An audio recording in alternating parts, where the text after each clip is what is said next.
welcome to our digital campus this Easter Sunday. It is so great to have you guys with us. I am graced to have with you today. Wow. I know, that's graced, a big start. Blessed, that's a great start Blessed. to our Sunday. Paul Rowney, who him and his wife Pippa run our Riverside campus. We had her with us last week. It is so great to have you, Paul. Awesome, yeah, so excited to be a part of the service with you guys, and I feel like it would be wrong for me to not say hi Mom. Yes. And not because Mrs. Rowney. and not because I want to say hi Mom on TV, but because she's actually a part of the digital community. She is. She loves being a part of this and lives in the UK. So awesome that we can be gathered like this on such an important day. It is definitely. Hello to everyone who is watching around the world as well. We are so grateful that we're able to reach so many different areas of the world, especially on this special Easter 2022, like how we've propped it up on the books. If you didn't know, it's Easter. It's Easter Sunday. Christ has risen indeed. What was that? Was that the Like sound it's a that happened on celebration. Easter? Yes, it I feel was like the it sound was. that happened on that's Easter cool. when the stone was rolled away. On a more serious note, we just want to say we know things have been really tough in KZN over the last 2 weeks with floods.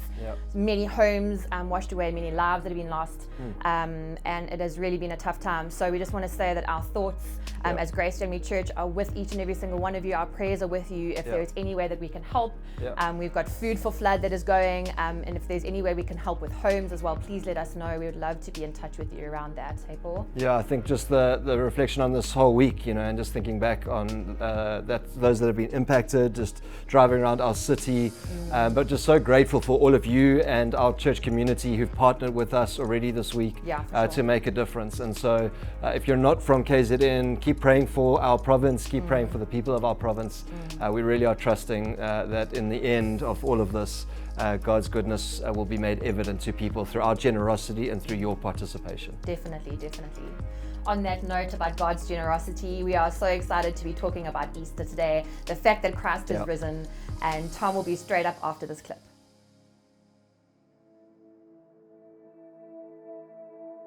Death, don't be proud. Though some have said you are mighty and dreadful, we know this now. You are not mighty and dreadful. For on this day we remember how once and forever the one who gave life gave it all up to give us all more. Death, you were made light of by his dying. He is light-footed, fallen, risen, flying. The sun rising from the tomb, sun from the horizon, proving the end of the tunnel is not dark, but a short blink of the eye. So we do not fear. We breathe deep. Surrender to sleep. Close our eyes, knowing full well we shall wake fully alive.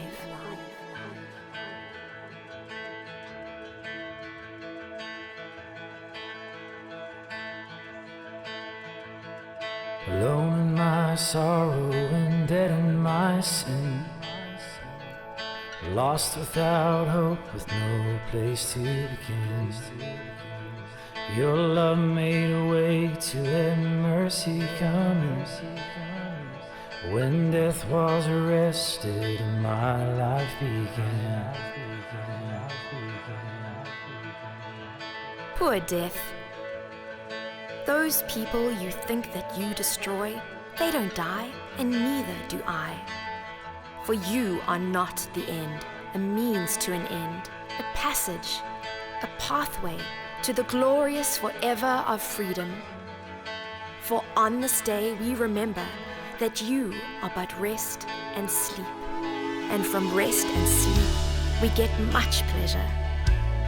For rest and sleep are the necessary endings that sustain us, and so to die is to live, and to give is to gain, and the sooner we die, the sooner we live. Death, you lost at this game. The ash was redeemed, only beauty remains. My orphaned heart was given a name. My mourning grew quiet, my feet rose to dance. When death was arrested and my life began. What joy to those who can enter the grave, knowing full well they follow the one who made us awake forever. Oh, your grace so free washes over me. You have made me new, now life begins with you. It's your endless love pouring down on us.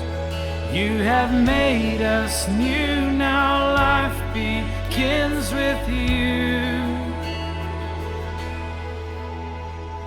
Released from my chains, I'm a prisoner no more. My shame was a ransom, faithful. He canceled my debt and he called me his friend. When death was arrested and my life began. Oh, your grace so free washes over me. You have made me new, now life begins with you. It's your endless love pouring down on us. You have made us new, now life begins with you.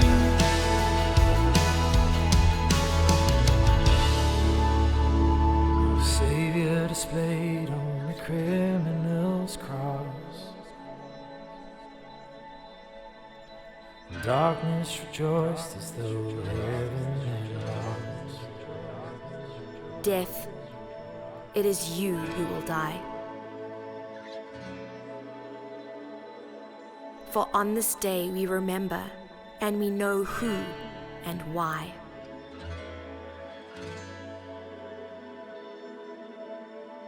But then Jesus arose with our freedom in hand. That's when death was arrested and my life began. Death is dead and done, for he is risen. He is risen indeed. Oh, we're free, free, forever we're free.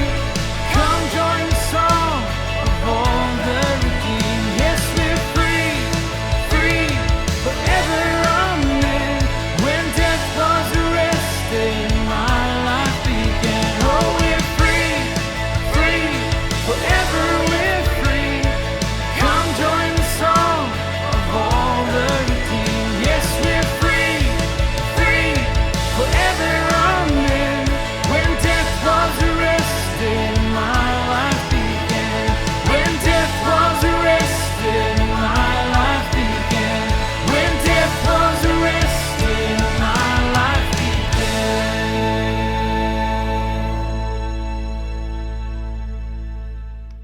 My wife Jess recently wrote a book, and it's an absolutely brilliant book. I'm not just saying that, but it's called Empty Cages. And it's really all about her personal journey of walking out of her own cages into freedom and into flourishing. And one of the earlier chapters in the book, she reflects on her younger years. In fact, when she was writing the book, she came across this old essay that she'd written about herself when she was 11 years old. And I just want to read to you some of the essay and some of her reflections on that essay from the book. So this is written in 1995. Jess was aged 11, and the title of the essay at school was called Myself. She says, "My name is Jessica Ann van Straten. I like my name, but I hate it when people call me Jessie. I'm rather tall for my age, which has its disadvantages, but most of the time I don't really mind. I've got a rather quick temper, and I'm very intense." I think I should have read this when we were dating. "Most of the time I'm happy, but I do have my ups and downs. I like to make people laugh, but not by fooling around. I've got a strong will, and I like to have my own way. Amen. I love sport. I think I'm pretty good at swimming, and I really enjoy it. I'm good at high jump because I'm so tall. I'm not very good at running. And I'm terrible when it comes to a bat and ball because of my poor eyesight. I have to wear glasses. Yuck. I hate my glasses, and I can't wait to get contact lenses in a few years. She says this, but my best sport is swimming. When it's swimming season, I practically live for it. My dad is a pastor, which isn't the greatest job, I think. I don't really like going to church because I don't have friends there. There are only 2 girls my age, and they're both my sister's friends. I would much rather go to Raymer Lighthouse because all my friends go there. But because my dad's a pastor, I can't. I think I'm sort of pretty. I've got brown hair just past my shoulder, and I'm trying to grow it down to my back. I've also got brown eyes, but I wish I had blue eyes. I've got very long legs. I'm thin for my age, but I'm glad I'm not fat. I'm good with my hands, and I'm pretty good at art. I want to be an architect or an interior designer. I don't want to design hospitals or clinics. I'd much rather design houses. Oh, I forgot to say I have an ugly nose. My mom and dad had got such nice noses, but mine is all stubbly and round. I hope it straightens out. I think I'm pretty clever. I'm ahead in most of my work, and I enjoy school most of the time. I've got quite a good memory. I think I'm pretty good at drama. I got a first at convention for expressive reading and a second for poetry recitation. The play I was in also got a first. Well, that's all I can think of for now. In brief, I'm a happy person and I enjoy life. The only thing I want is contact lenses. Otherwise, I'm just glad I'm myself. The end. Signed, Jessica van Straten, Standard 4, which is grade 6. And then she reflects on the book, in the book on this essay. She says, when I read this essay to my dad, he put his face into his hands and laughed. Shaking his head, he chuckled, I'm going to read this out loud at your 40th. Not much has changed. And he's right. When I read these words, I see such a confident little girl. She knows how to describe herself, her unique self. And not only that, but she likes herself. She knows what she's good at, swimming, art, and having long legs. And she knows what she's not good at, running, ball sports, and having a nice nose. She shows up as she truly is. She seems so fearless, honest, and comfortable in her own skin. I like her. I see a little girl who enjoys doing things even when she's not good at them, and who knows she's not perfect, but is happy anyway. I love that little girl because I remember what it felt like to be her, as free as a bird, uncaged and untethered. But I also see her 20 years later. She's sitting next to her mom in the carriage of an old steam engine train with her family. They're heading to a Christmas market with Santa making his jolly way down the aisles for photos. Behind her gritted teeth, she's trying to smile at her in-laws and parents as they celebrate this festive family outing. She's barely holding back the tears. With her 2-year-old William on her lap, she's avoiding eye contact with her husband of 8 years who's holding little 6-month-old Luke. Somehow, somewhere, she had lost herself. It happened while she was looking out the train window, chugging along the cliffside of a steep rocky valley. She wondered what would happen if she jumped out. Would she die straight away, or would she just get badly hurt? It sounds dramatic, but she was thinking that maybe if she was gone, her family could be free of her. Tom could find a wife who wasn't angry all the time.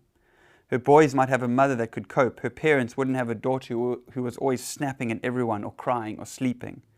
She wondered, not for the first time, if they wouldn't be better off without her. She was so stuck in a cage of shame, it had closed in around her without her even knowing when or where it started.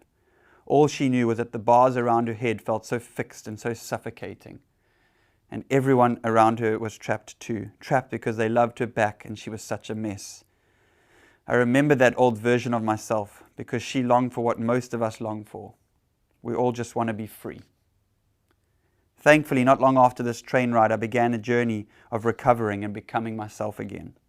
But in order to recover ourselves, we have to go back in time, back to the free as a bird version, to remember that version of self before the lies lock us in.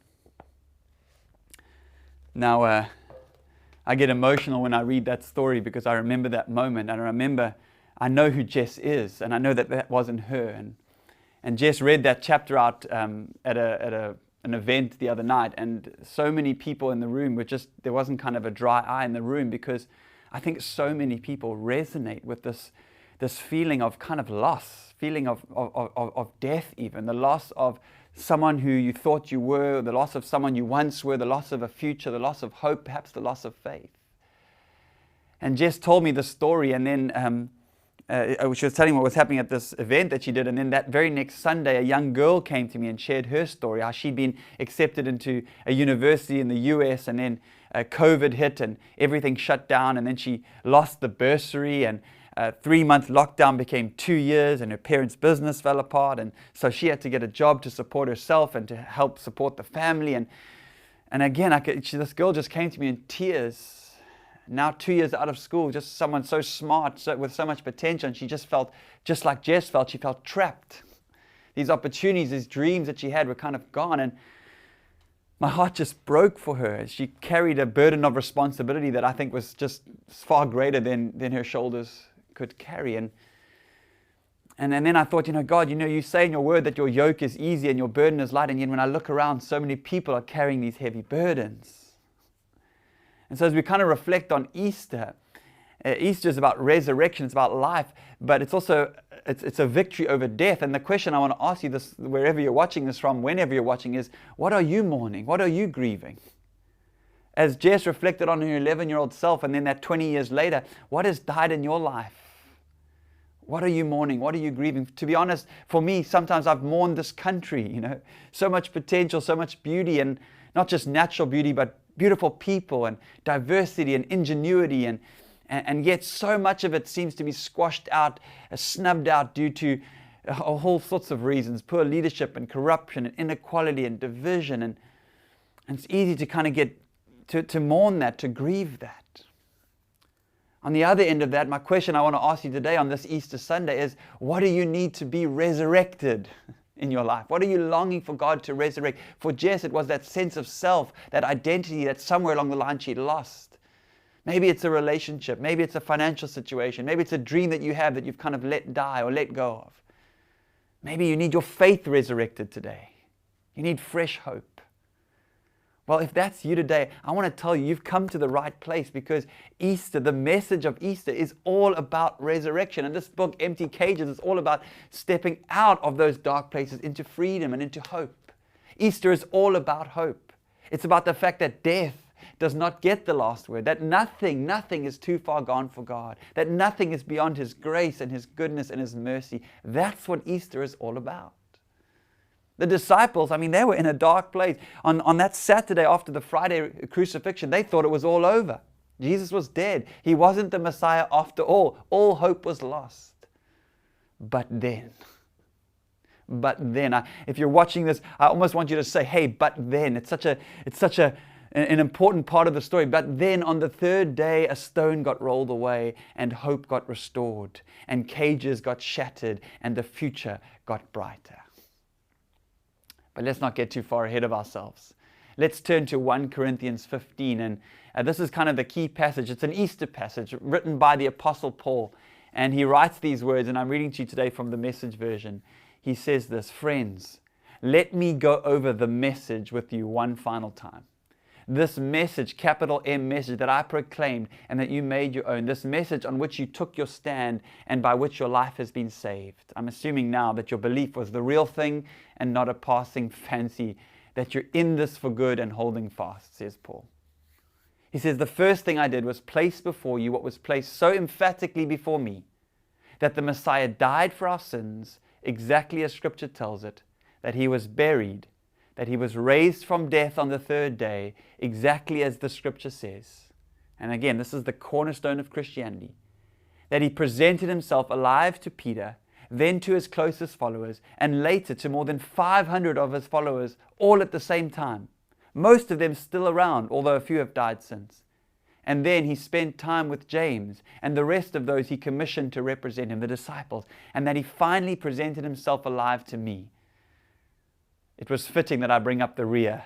I don't deserve to be included in that inner circle, says Paul. As you well know, having spent all those early years trying my best to stamp out God's church right out of existence. Now I'm going to carry on in 1 Corinthians 15, but let me pause there, because this is an important piece of writing. He summarizes what Easter's about. And he kind of begins to list these people that Jesus appears to. And I think for far too long, I think we've been taught that religious ideas like good and evil and God can't be known, that they can only be taken by faith. But for Paul and the writers of Scriptures, for Jesus, faith was based on a type of knowing. Yes, there will always be a step of faith, but that step of faith is not a blind leap. In fact, it is based on evidence.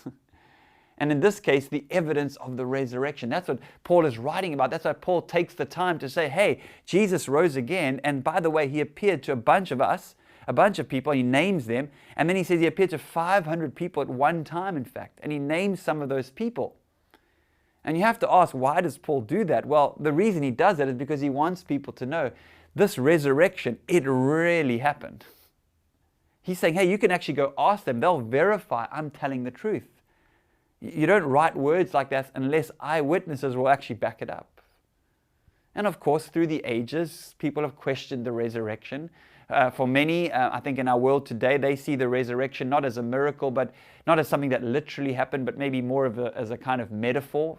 That's maybe how I saw it for a while in my life growing up. The idea being that, after Jesus died, his disciples missed him and they longed for him and they found themselves thinking about him and his teaching. And it was almost like he was still kind of alive in their memories, and that sort of over time, the idea of the resurrection evolved as a symbol of hope.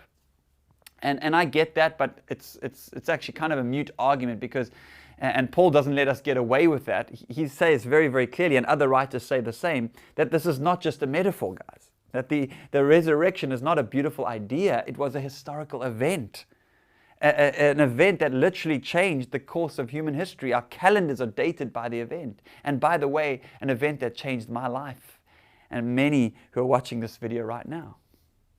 That's the message of Easter. That's the message of Paul in this text, that the resurrection really happened.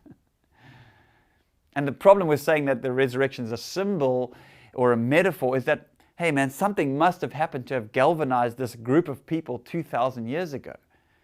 And this group of people that we now call the church, they didn't gather because they were not transformed by the idea that Christ had risen metaphorically. They did not form the world's first community to include Jew, Greek, slave, free, male, female, rich and poor, to break down every ethnic and cultural barrier based on a metaphorical idea. They did not sacrifice land and property and possessions and reputations and vocations based on a symbol. And I don't believe they went to their death voluntarily by the thousands, believing that they would be resurrected metaphorically. They did it because they believed absolutely Christ had risen, that it had really happened. How else do you explain this phenomenon of the rise of the early church, a ragtag group of basically uneducated fishermen and tax collectors, where there's this explosion that in 300 years kind of goes across the entire known world? And it's a story of peaceful revolution with no parallel really in the history of the world. Richard Dawkins, a famous atheist writer who wrote a popular book called The God Delusion, he says in his book that if the resurrection is not true, then Christianity becomes null and void. And when I read that, I don't agree with a lot of what he says, but I 100% agree with him on that statement. Even the Apostle Paul agrees with him. Let's read on in verse 12. He now carries on in his letter. He says, now let me ask you something profound yet troubling. If you became believers because you trusted the proclamation that Christ is alive, risen from the dead, how can you let people say that there is no such thing as a resurrection? If there's no resurrection, there's no living Christ. And face it, if there's no resurrection for Christ, everything we've told you is smoke and mirrors. And everything you've staked your life on is smoke and mirrors. Not only that, but we would be guilty of telling a string of barefaced lies about God. All these affidavits we passed on to you verifying that God raised up Christ. Sheer fabrications if there's no resurrection. If corpses can't be raised, then Christ wasn't, because Christ was indeed dead. And if Christ wasn't raised, then all we're doing is wandering about in the dark as lost as ever. If all we get out of Christ is a little inspiration for a few short years, we're a pretty sorry lot, says Paul. And then he says this statement. He says, but the truth is that Christ has been raised. That is like the sum total of my message today, that the resurrection really happened. That death did not win. That no matter how you might feel inside, no matter what place you might find yourself, what dark thoughts you might be having, no matter what death you may have experienced or grief you might be dealing with, no matter how dark things get, the message of Easter is that after death comes life. After pain comes joy. After darkness comes light. that the last enemy to be destroyed is death. And that is why Paul ends this letter right towards the end of 1 Corinthians 15. In verse 55, he says these famous words, death has been swallowed up in victory. Where, O death, is your victory? Where, O death, is your sting? I love that.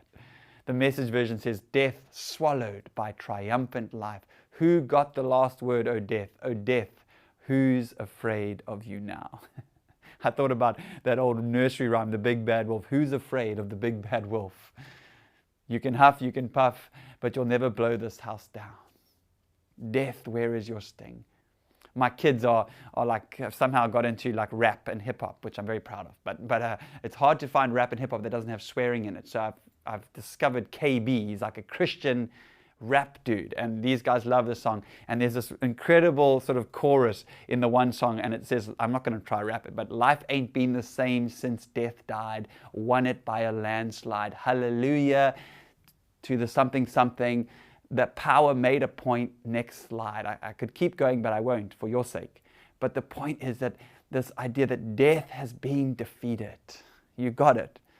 But this is also where it hits home, because this is where it gets personal. Because like I said, yes, the resurrection was a historical event that happened and changed the course of human history, but it was also an event that changes and is still changing my life and hopefully your life as well. Like Stephen Furtick said once, he says, I don't just want to celebrate an event that happened, I want the event that happened to become the way I handle my life. Do you get that? I don't want to just celebrate an event that happened. I want the event that happened to become the way I handle my life. And so how do we do that?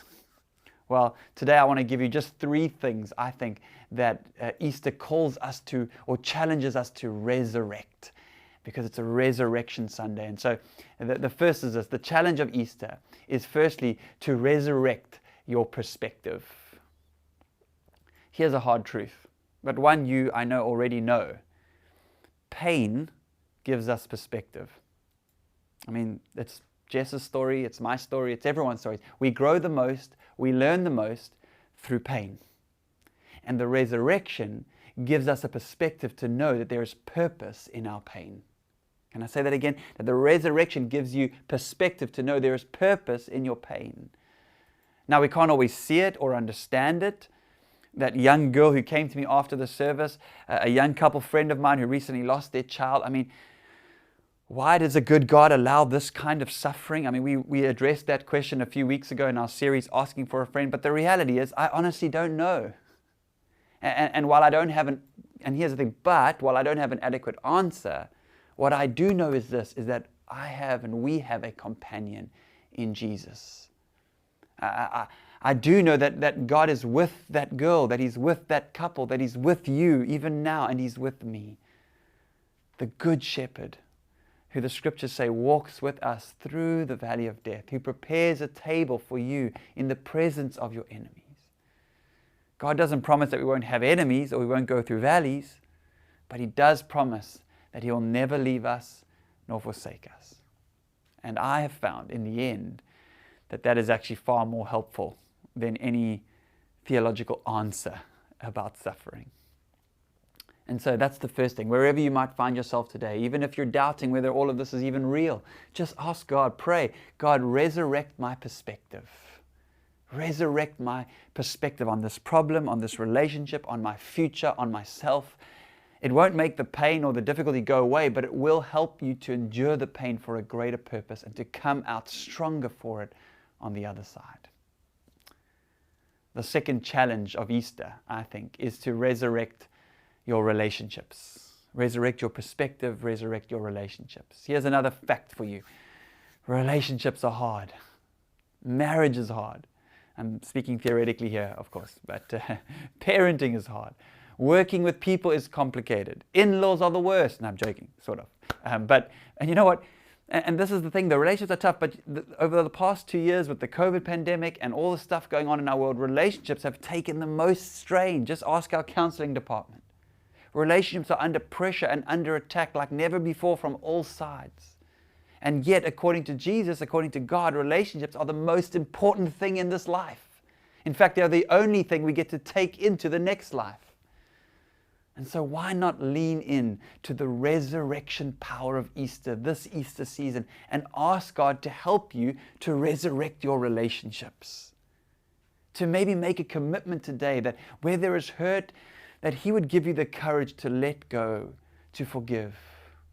Or perhaps to confess, to take ownership of your part in that dysfunction. Where there is tension, that He would give you the courage and the faith and the discipline and the will to do the work of reconciliation or of restoration. Where there is distance or coldness, why not be the one to close the gap, to turn towards? In our friendships, in our relationships, in every relationship. Christ died so that we might have life and have it to the full. But the fullness of life can only truly be experienced when our relationships are intact. Not perfect, but intact. Resurrect your perspective. Resurrect your relation. Then finally, perhaps today the challenge for you today is to resurrect your faith. To resurrect your faith. Some of you listening to this today, if you're honest, your faith has died. Maybe you haven't been to churches in ages. Maybe you've been hurt by church or other Christians. Maybe you're disappointed with God. Maybe you've just lost rhythm with God and you're disconnected. Well, hear me. I think it's time to make some decisions, to get right with God, to die with Him so that you can resurrect with Him, to let go and to trust Him who created you, who loves you, who knows what's best for you. To let go of that which you are mourning and to take hold of the resurrection life Christ offers to all of us. To let go of the past and to walk into the future that He has purchased for you. A future of hope, a future with purpose and plans for your life. Maybe even more than you can imagine. And so let me close by saying this. I think it's easy to get overwhelmed by the world we find ourselves in. Even as Jess reflected on that dark moment for her, being overwhelmed, feeling so trapped. And I think it's easy to find ourselves, we live in a world that's so polarized, so confused, so divided, so uncertain. And there is so much pain and so much suffering. And we can lose faith. We can lose faith in God. We can lose faith in ourselves. We can lose faith in the people around us. And we can lose hope. But I honestly, I want to say, I have hope. And I want to declare hope over you and over your life and over your family and over your future, because I believe that love prevails, that the slavery in Egypt was followed by deliverance into a promised land, that the arc of the moral universe is long, but it bends towards justice, that the crucifixion was followed by the resurrection, that life comes after death. This is the message of Easter. It's the message of the gospel. It's the message of Jesus Christ. I believe in people. I know the world's messed up right now and there are many things we need to change and must work hard to change. But I do believe that love prevails, because I believe that it always has and it always will. God is love, says the Bible. And in the end, love wins. Easter is the message that death is not the end, that this life is not the end, that death does not have the final word, that there is always hope, no matter what. After divorce, after bankruptcy, after addiction, after losing a child, you can live again. You can hope again. You can dream again. And the answer is Jesus. It's always been Jesus. I want to just read one little passage again from Jess's book. Right at the end of the book, it all kind of comes full circle. And in the last chapter, she says this, following Jesus is how I walked out of my cage. She says, I don't think I would have stepped out if I hadn't found someone for my soul to follow out. I think I'm smart, privileged, well-resourced, and curious enough to have walked my thinking, my emotions, and my body out of my cage. And maybe you are that too. But I'm just not convinced I would have found my soul with room to breathe, free as a breeze, without finding the God that I knew had walked in my shoes. For her, the path was Jesus. For me, the path was Jesus. And I'm absolutely convinced for you, the path is Jesus, whose resurrection, whose life we celebrate and remember today. And so as we kind of close this message today, and you're going to hear more from our team, and we want to create some space for you to reflect and to respond and to worship. But I want to invite you, just a very simple invitation today, to follow Jesus. I want to just create a moment, and God can work through a screen. You can be watching this on your phone, you can be wherever you are. And it's just a very simple prayer. We don't have to overcomplicate it. It's just sorry, thank you, and please. Lord, sorry for what I've done. Sorry for walking away from you. Sorry for whatever it is. Sorry for not doing the things I know I should have done. Thank you for your sacrifice on the cross. Thank you that before you were resurrected, you were crucified for my sake. Your body was broken and blood shed for me. Thank you. And then please, please, won't you come into my life? Or rather, allow me to step into your life, this life of fullness and abundance that you promised to us. Sorry, thank you, and please.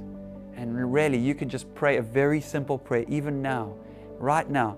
Sorry, Lord. Thank you for what you've done. Please, won't you come into my life?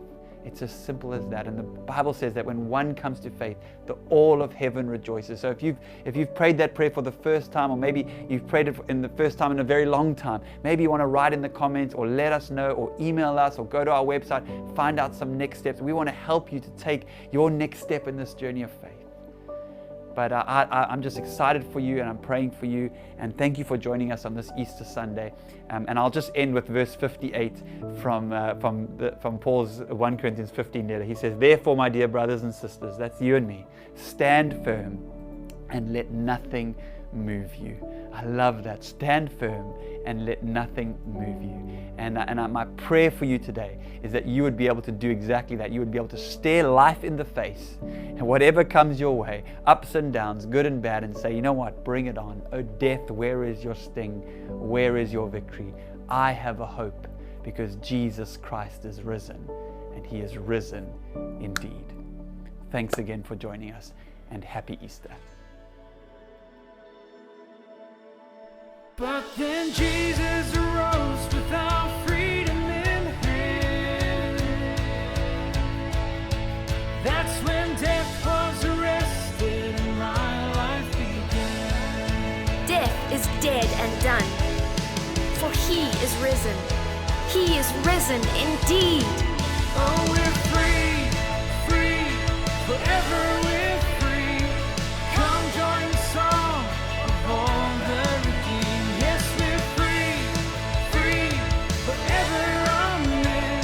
When death was arrested, my life began. Oh, we're free, free, forever we're free.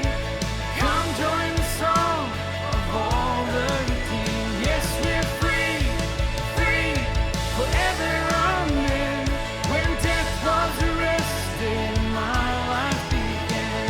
When death was arrested, my life began.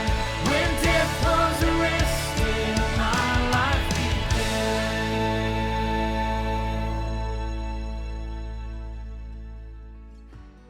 Sure, what an awesome time of worship. Yeah. I know just having one song on a Sunday in our digital campus can sometimes be not as long as if you're on a physical campus, but it's still such a great time of community that we can spend together, worshiping God, celebrating the fact that Christ has risen, our Savior, celebrating that with one another. A special Sunday for that. Yeah, and I think, like as Gary said, like one song is sometimes it doesn't feel enough. There's obviously so much more music out there that you can listen to, but one of the things that even through the music and through the message that I'm just reminded in this idea that this isn't just the moment we celebrate this. Paul writing to the church in Rome, he speaks about this idea that yes, we have been buried with Christ, but we are also then raised to new life in Him. Exactly. It's the idea that resurrection doesn't end on today, that every single day of our week we live the resurrected life. We live in the reality that Jesus has risen from the dead, and that same power that raised Christ from the dead lives in us, not just now, but in the week ahead. And we want to keep celebrating that idea. Yeah, definitely. So incredible. I love that. As we reflect on that as well, we're going to go into this time of giving together. So if this is that time in the service when you do so, an element will pop up on the bottom of your screen where you'll see our EFT details, Zapper codes, SnapScan codes, however is easiest for you to give. We just want to say thank you so much for those who do give. We know that times are tough, and especially with things that have been going on around the world at the moment as well. So we're just so grateful, and you can get ready to do that as I pray for us.